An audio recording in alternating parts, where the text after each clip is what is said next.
Kel and Sydney sat in near perfect silence, taking turns to draw from a handle of vodka that they shared between them. The bottle of liquor was one of the most expensive ones left at the corner shop. It hadn't mattered that it was expensive because the storefronts had all been abandoned more than a week ago. While scavenging, Sydney had noticed the premium alcohol tucked secretively behind the counter.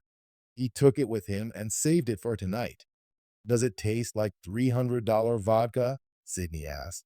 He was trying to be friendly despite his fear. It tastes expensive to me, Kel answered, but I'm not an expert. He passed the bottle back and continued staring at the television. There were no live broadcasts anymore, but there were countless old videotapes for them to watch. They had siphoned more than enough diesel, too. It would suffice in powering their generator during those last hours of the world's existence. Thanks for spending the last day over here, said Sydney. It would be awful to be alone. Same, Kel answered. I'm glad to have somebody around. And I've been meaning to tell you something, Sydney segued suddenly. It was clumsy, and it made Kel turn his head away in embarrassment. He knew that Sydney was going to say something overly sentimental, and his friend did not disappoint him. I think you're the most genuine friend I have in this world. In this world, while it lasts for another 8 hours, Kel deflected. What movie should we watch next? I said that I want to talk to you about something, Sydney repeated. Kel hid his face in his hands. Muffled by his fingers, he asked, can't we just enjoy these last few hours? I'm afraid you're going to say something awkward. It's more than that, Sydney admitted. It's more than awkward, Kel. Save it then, Kel quietly implored him. Don't say it. Just save it instead, Sydney. We'll be dead in the morning whether you say it or not. But you're my friend, Kel, Sydney pressed. I don't want to have secrets from you. I want to die with nothing bad hidden inside me. If I can pass away in the morning along with everyone else, and if I can go while holding nothing secret from the people I care about, then it'll be a good death for me. It'll be a happy death, Kel, and that's a rare thing. I just need to tell you something. I need you to hear it. Well, my happy death involves no new headaches, Kel persisted. Don't do anything to spoil that for me. Please. They sat in silence after that and then discussed which movie they should watch next.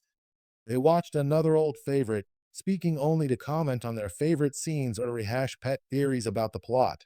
When it was over, Sydney once again broached the subject that was on his mind.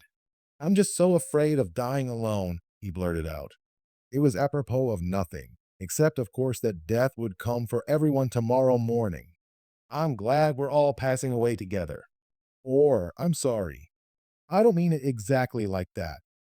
I'm not glad that we're dying, but the fact that we're all going at the same time is reassuring to me. There's unity to it, and that's got me thinking about the truth. Does that make any sense to you? I suppose it does. Yeah, it makes sense. I'll admit that it feels a little better to know we're all going out together. Exactly, Sydney brightened. You understand. But a new secret might burden me, Kel interrupted. You understand that too, don't you? You take a weight off your own shoulders, but you'll put it on me instead. Sydney considered this, but then said something that surprised Kel. I can tell you without your permission. Sydney looked deadly serious when he said it, and it disturbed his friend to see such an expression on his face. Would you really do that to me? Kel asked. I don't want to do anything to you, Sydney answered. I wish that you'd invite me to talk to you instead. You want permission to burden me? You don't even know what I'm going to say, but I can sense that it will be painful for me. Will you please give me permission to tell you? You're coercing me already. You've already taken advantage. Kel's words made Sydney fall silent again. When Sydney finally spoke, he looked Kel in the eyes as though baring his soul. I played your lottery numbers 3 years ago back when they won. I bought one ticket for you and one for myself. I played our numbers, same as always. I told you that I didn't buy our tickets that week, but I actually did. Sydney fell into silence and waited for his friend to respond. Kel only flinched, took a deep breath, and then said, You said that you forgot to play my numbers that week. When those numbers came up, the payout was over $93,000. I remember the exact amount. You said you forgot to buy the ticket. I forgave you for forgetting, Sydney. It was hard, but I forgave you for ruining my life. I remember to buy the ticket. I just never gave you the winnings, Kel. I never shared them. I'm so sorry. Sydney watched the second hand on the clock at the far side of the room. It made its paces for more than 3 minutes until Kel spoke again. I could have saved my mom with that money, Sydney. We could have afforded specialists her insurance didn't cover. I might have been able to save her. He sucked his teeth and grimaced. At least I wouldn't have had to keep working while I was trying to spend my last days with her.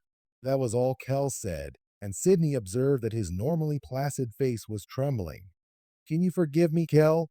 Sydney asked it with a shy note of expectancy in his voice, as though in his naivety he really thought he might be absolved.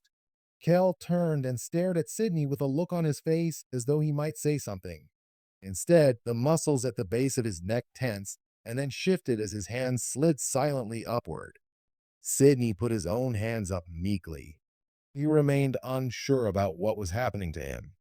Kel brushed past Sydney's defense without much effort as his fingers found places to cinch around Sydney's throat. The money doesn't matter anymore, Kel said. Only time does. I might have lost time with my mother, and now there's no time left. He spoke with a deadness that terrified Sydney. The strangled man's windpipe wasn't completely obstructed.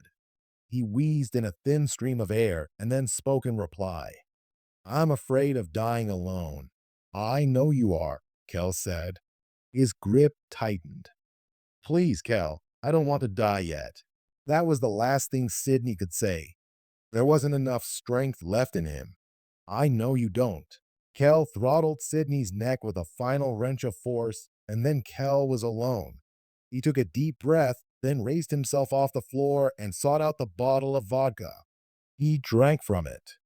The sun would rise in another 2 hours, and then it would be all over.